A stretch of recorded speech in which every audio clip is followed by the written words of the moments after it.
우리가 이 땅을 살아가면서 어떠한 세상이나 다른 사람을 이해하는 데 있어서 내가 가지고 있는 어떠한 배경 지식이 참 중요한 것 같습니다. 그 배경 지식만큼 사람을 이해할 수 있고, 그리고 세상을 이해할 수 있고, 내가 살아가는 환경을 이해할 수 있기 때문에 그렇습니다. 여러분 한번 생각해 보시겠습니까? 수준이라는 게 있지 않습니까? 우리가 보통 어떠한 건강에 대한 인식이라고 하는 것이 어른의 수준에서의 건강의 인식과 갓난아이 아니면 조금 유년기의 아이들의 인식이 완전 다른 겁니다. 여러분, 우리는 보통 감기에 걸리면 약을 먹는다라고 생각하지요. 왜 그렇습니까? 그것이 내 몸을 고쳐줄 거라고 생각하기 때문에 그렇습니다. 그래서 건강이 중요하기 때문에 우리는 약이 쓰던 달던 상관없이 내 몸이 아프면 약을 먹습니다. 그런데 아이들은 어떻죠? 그렇지 않습니다. 아이들은 쓴 약은 먹으려고 하지 않습니다. 지금 당장 감기에 걸려서 밥도 못 먹고 열이 나고 활동을 못함에도 불구하고 내가 지금 먹어야 될 이 약이 쓰다면 먹지 않죠. 그래서 어떻게든 먹여보려고 부모는 사탕을 주기도 하고 맛있는 걸 제안하기도 합니다. 근데 한번 생각해 보시겠습니까? 다 큰 어른이 20대 청년이 약이 쓰다고 안 먹는다고 해서 사탕을 줄 테니까 먹어봐 이러면 여러분 우리는 웃을 겁니다. 왜 그렇죠? 그것은 그 나이에 맞는 수준에 맞는 어떠한 행동이 아니기 때문에 그렇습니다. 내가 어떠한 행동을 하는 데 있어서 그 행동을 하는 것은 반드시 그가 가지고 있는 배경 지식을 바탕으로 하기 때문에 그렇다는 것입니다. 건강이 중요한 것이고 내가 하기 싫은 거라 할지라도 이것을 해야만 한다라고 하는 당위성을 가지고 있는 자는 그 일들을 합니다. 그러나 그러한 배경 지식이 없고 그러한 생각을 가지고 있지 않으면 사실은 그러한 일들, 내가 싫은 일들은 하지 않으려고 하고 좋은 일만 하려고 하는 그러한 모습들이 우리 가운데 나타나게 되어진다라고 하는 것입니다. 자신들이 사람은 어떻게 그 배경 지식을 가질 수 있습니까? 내가 보고 내가 듣고 내가 경험한 것들을 가지고 우리는 배경 지식을 삼을 수 있다라는 것이죠. 그래서 그 배경 지식이 얕으면 이해하는 부분이 얕을 수밖에 없습니다. 반면에 배경 지식이 많아지면 내가 이해할 수 있는 폭도 넓어지는 것이고 세상을 바라볼 수 있는 눈도 훨씬 더 넓어지는 것입니다. 여러분, 오늘 본문의 말씀을 한번 보시겠습니까? 오늘 본문의 말씀을 보면 예수님이 그 당시의 사람들에게 많은 이야기들을 합니다. 사실 많은 이야기도 아니죠. 예수님이 어디에서 왔는지, 누구에게로부터 왔는지, 그리고 어디로 갈 것인지에 대한 이야기를 하는 겁니다. 그런데 그곳에 있는 사람들, 특별히 지도자라고 하는 사람들이 이 이야기가 도대체 무슨 이야기인지를 알아먹지는 못합니다. 내가 어디서부터 왔는지 너희들 모르잖아. 내가 어디로 갈 것인지 너희들은 모르잖아. 난 이렇게 와서 이렇게 갈 거야 라고 아무리 말씀을 하셔도 그 당시에 지도자라고 하는 사람들, 그 당시에 성경을 많이 알고 있다라고 하는 사람들이 예수님의 하시는 말씀에 대해서 이해를 못하는 겁니다. 오늘 본문 27절에서 말씀해 보니까 그렇게 이야기해요. 그러나 우리는 이 사람이 어디서 왔는지 아노라. 그리스도께서 오실 때에 어디서 오시는지 아는 자가 없으리라 하는지라. 이 얘기가 무슨 이야기냐면 예수님이 그리스도다라고 이야기하는 사람들의 무리가 생겨나기 시작했어요. 예수님이 보여주시는 표적이 대단한 표적들을 보여주셨기 때문에 이건 그리스도가 아니면 이런 표적을 행할 수가 없다라고 해서 예수를 그리스도로 바라보기 시작하는 사람들이 생겨나기 시작했다라는 겁니다. 그런데 유대의 지도자들은 이것이 못마땅했던 거예요. 그러니까 온갖 트집을 잡아 그가 그리스도가 아님을 증명해내야 되는데 그 증명해내야 되는 이유 하나를 뭘로 들고 있냐면 그리스도는 오신다고 한다면 그분이 어디서부터 오시는지 그리고 어디로 가는지 알 수 있게 오는 게 아니야. 근데 우리는 다 알고 있잖아. 이 얘기를 지금 하고 있는 거라고요. 그 당시에 예수님은 베들레헴에서 태어나셨습니다. 그리고 나사렛으로 옮기셔서 나사렛에서 자라셨어요. 그는 요셉과 마리아 사이에서 태어난 목수의 아들이었습니다. 이것이 그들이 가지고 있는 그들의 지식의 전부였다는 거예요. 그러니까 나는 그가 어디서 왔는지 안다는 거예요. 요셉과 마리아 사이에서 태어난 것이고 그들의 부부의 관계에서 태어난 자식이다. 그런데 뭐가 그가 하나님의 아들이고 그가 그리스도가 될 수 있느냐라고 이야기하는 것이 지금 27절의 말씀이라는 거예요. 그런데 29절은 지금 뭐라고 말씀하고 있습니까? 나는 안다. 예수님의 말씀이거든요. 이는 내가 그에게서 났고 그가 나를 보내셨음이라 하시니라고 이야기합니다. 그러니까 예수님의 말씀은 뭐예요? 나는 하나님으로부터 왔고 하나님이 나를 보내신 자라는 것을 나는 알고 있다라는 것이죠. 여러분, 이 두 부류의 사람, 기독교 지도자라고, 기독교가 아니죠, 그 당시 유대교의 지도자라고 하는 사람과 예수님 자신이 예수님 한 분을 인식하는 그 모든 부분이 너무나도 달랐다라는 것입니다. 그런데 이 다른 이 인식의 차이가 어마어마한 결과를 만들어 냈다라는 것이죠. 이 사람들은, 그 지도자들은 그 예수님을 목수의 아들이라고 이야기했어요. 그리고 그렇게 인식을 했어요. 그러니까 어떻게 이야기하는 겁니까? 함부로 말하는 겁니다. 함부로 예수님을 대하는 겁니다.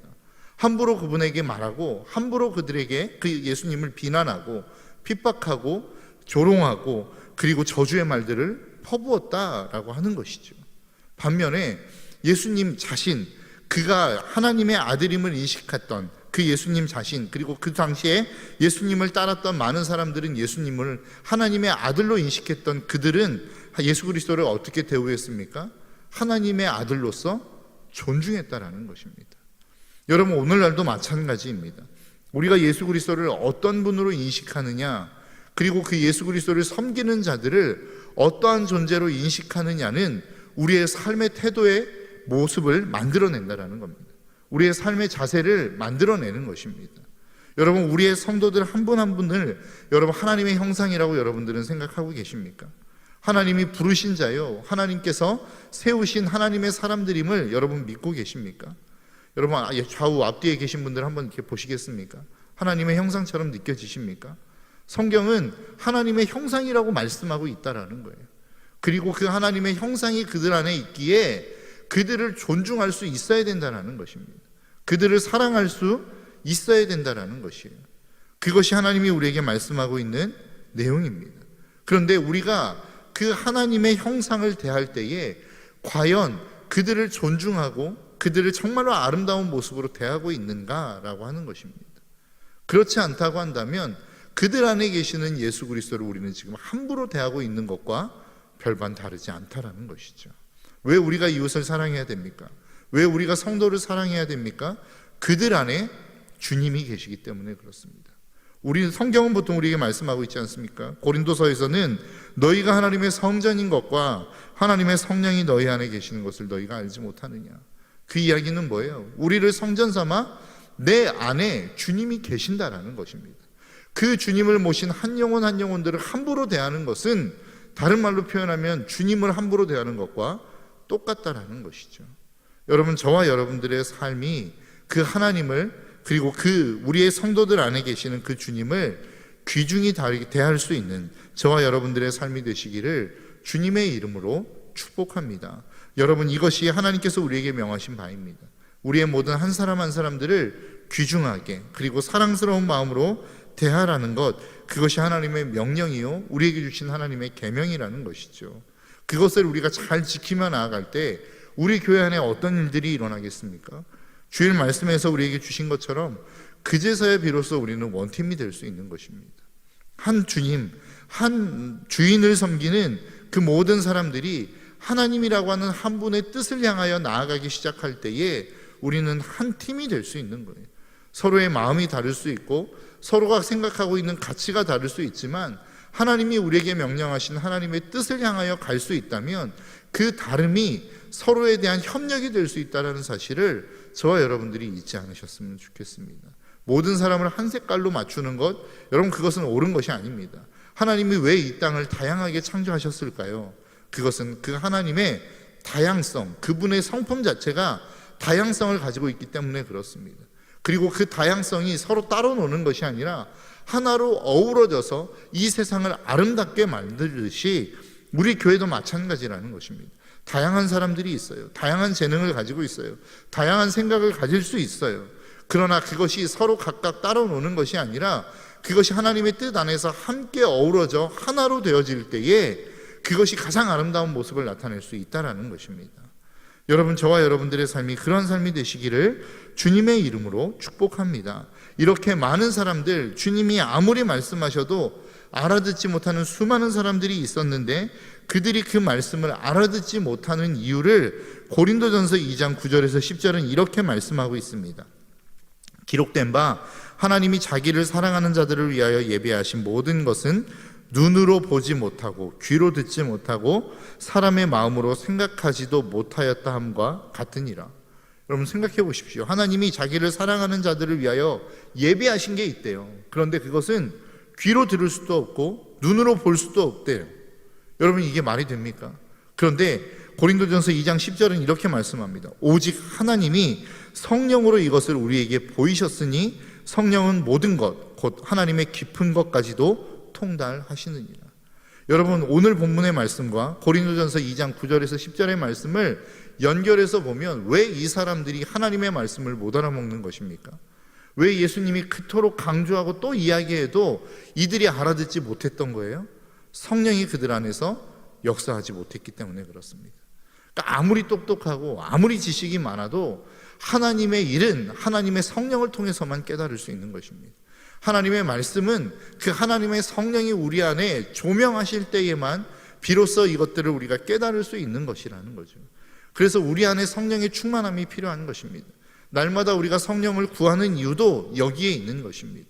단 하루도 우리가 성령 없이는, 그 하나님의 도우심 없이는 살 수 없다라는 그 말씀이 우리가 제 아무리 똑똑하고 제 아무리 실력이 있고 능력이 있어도 하나님이 말씀하실 때에 성령께서 우리에게 그것들을 깨닫게 하시지 않으면 그 어떠한 말씀도 우리가 깨달을 수 없기 때문에 하나님은 우리에게 그 성령을 보내신 거란 말씀이시죠.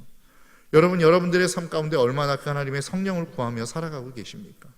우리가 능력 있는 삶을 살지 못하는 그리스도인이 된 것, 세상에 수많은 사람들, 이 땅에 많은 그리스도인들이 있다고 이야기하죠. 그런데 많은 그리스도인들이 과거의 믿음을 그리워합니다. 과거에는 나는 이런 믿음을 가졌었는데, 과거에 우리 어머니는 이런 믿음을 가졌었는데, 과거에 우리 믿음의 선배들은 이런 믿음을 가졌었는데, 믿음을 그리워하지 않습니까? 그런데 그 과거에 믿었던 우리의 어머니, 믿음의 선배들과 오늘을 살아가고 있는 우리의 믿음의 차이가 무엇일까요? 다른 하나님을 우리가 섬기는 겁니까? 아니잖아요. 동일한 하나님을 섬기는데 왜 이토록 능력에 있어서는 큰 차이를 보이는 것인가? 라고 하는 거예요. 그것은 단 하나밖에 없습니다. 우리가 얼마나 그 성령을 인정하고 있는가라고 하는 것이죠. 그 성령을 인정하지 못하고 있기에, 그 성령을 의지하지 못하고 있기에, 그 성령을 우리의 삶 가운데 초청하지 못하고 있기에 우리가 예수 그리스도를 올바로 알 수 없는 것이고, 그 예수 그리스도를 올바로 알 수 없기에 우리가 그 예수 그리스도의 뜻을 쫓아 살아가지 못하는 것이 아닌가라고 하는 생각을 해봅니다. 여러분 얼마나 그 성령을 기대하고 계십니까? 여러분께서는 이 아침 나와 얼마나 그 성령을 간구하고 계십니까? 여러분 제 아무리 우리가 엄청난 것들을 받았다 할지라도 그 성령이 아니고서는 우리가 하나님과 전혀 다른, 하나님의 뜻과는 전혀 다른 삶을 살아갈 수 있음을 저와 여러분들이 잊지 않으셨으면 좋겠습니다. 여러분이 신앙생활은 내가 얼마나 성령 충만하냐의 차이입니다. 얼마나 능력 있는 삶을 살아가느냐는 내가 얼마나 그 성령의 인도하심을 받고 있느냐의 차이라는 것이죠. 여러분 다윗이라고 하는 인물이 있죠. 우리가 다윗을 보면 참 대단한 인물이라고 생각합니다. 그런데 어떤 경우에는 그 다윗이 전혀 이해할 수 없는 행동을 하기도 합니다. 그토록 자기를 죽이려고 쫓아다니는 사울을 2번이나 살려주죠. 그리고 자기를 저주하면서 쫓아오는 시므이까지도 살려주는 대단한 모습을 보여줍니다. 그런데 그가 왕이 되어서는 자기의 충신인 우리아의 아내인 바세바를 범하는 일들을 행합니다. 서스름 없이 행합니다. 하나님이 하지 말라고 했던 인구조사를 합니다. 여러분 이런 것들을 보면 이게 과연 다윗이 맞나? 라고 하는 생각을 하게 되어지죠. 무슨 차이일까요? 그가 타락했다가 갑자기 회심했다가 또 타락했다가 이것을 반복하는 것입니까? 그렇지 않아요. 인간이라고 하는 존재는 원래 악합니다. 그래서 언제나 악할 수밖에 없습니다. 우리 안에는 악함이 깔려 있어요. 그런데 그 악함을 새롭게 만드는 것이 무엇이냐? 바로 성령의 충만함이라는 겁니다. 내가 성령이 충만해지면 원래 악했던 그 존재가 괜찮아 보이는 겁니다. 대단한 보이는 겁니다. 대단한 일을 해내는 것입니다. 반면에 그 성령 충만함이 내 삶 가운데 사라지면 어떻게 되는 거예요? 내 원래 악함의 자리로 돌아가는 것이라는 거죠. 그래서 우리는 그 성령의 충만함을 기대하는 것이고 간구하는 것이고 그 성령을 우리의 삶 가운데 초청하는 거란 말이죠. 저와 여러분들의 삶이 날마다 그 하나님의 성령을 사모함으로 말미암아 성령 충만한 삶을 사시기를 주님의 이름으로 축복합니다. 여러분들이 성령 충만한 삶을 살아가면 세상의 사람들이 여러분들에게 물을 것입니다. 여러분, 당신은 어떻게 그렇게 살 수 있습니까? 하나님이 정말로 당신과 함께 하시는 것 같습니다. 당신을 보니 하나님이 살아계신 것 같습니다. 저도 그 하나님을 믿고 싶습니다. 여러분들의 능력으로 되는 것이 아니라 하나님의 성령으로만 가능한 것입니다. 여러분, 이 사실을 잊지 않으셨으면 좋겠습니다. 그래서 이 아침 정말로 그 하나님의 성령을 의지함으로 말미암아 여러분들이 이해할 수 없었던 그 하나님의 세계를 이해하시고 정말로 그 세상에 나아가 이 땅을 살아갈 때에 정말로 소중한 것이 무엇인지를 붙드는 여러분 축복의 삶이 되시기를 주님의 이름으로 축복합니다. 여러분, 이 당시에 나오는 수많은 예수님을 죽이려 했던 많은 사람들, 종교의 지도자였지만 여러분, 그들은 정말로 소중한 게 무엇인지 몰랐어요. 그들에게 가장 소중했던 게 무엇인지 아십니까? 바로 기득권이었습니다. 그 기득권을 내려놓는 것이 그렇게 어려웠던 것 같습니다. 그러니까 그 기득권을 위협하는 예수님을 죽이려고 했던 것이죠. 여러분, 우리의 삶 가운데 정말로 중요한 게 무엇인지를 다시 한번 고민해 보셨으면 좋겠습니다. 여러분들이 그토록 찾고자 하는 물질인지, 자녀의 성공인지, 아니면 내가 그 권력을 갖는 것인지, 아니면 성경이 말씀하시는 것처럼 이 세상에 가장 소중한 그 예수 그리스도를 내가 찾고자 하는 것인지. 여러분, 가장 소중한 것은 성령이 이 땅 가운데 우리 가운데 오셔서 우리에게 말씀하시고 보여주실 때에 진짜 중요하고 소중한 것이 무엇인지를 우리는 깨닫게 되는 것이죠. 그래서 정말로 그 예수 그리스도를 붙들며 살아갈 수 있는 삶이 되어진다라는 것입니다. 이 아침 그것들을 결단하고 소망하며 성령 충만하여져서 예수 그리스도를 올바로 깨닫고 그 예수 그리스도를 붙들며 날마다 오늘 하루를 힘있게 승리하며 나아갈 수 있는 저와 여러분들의 삶이 되시기를 주님의 이름으로 축복합니다. 기도하겠습니다.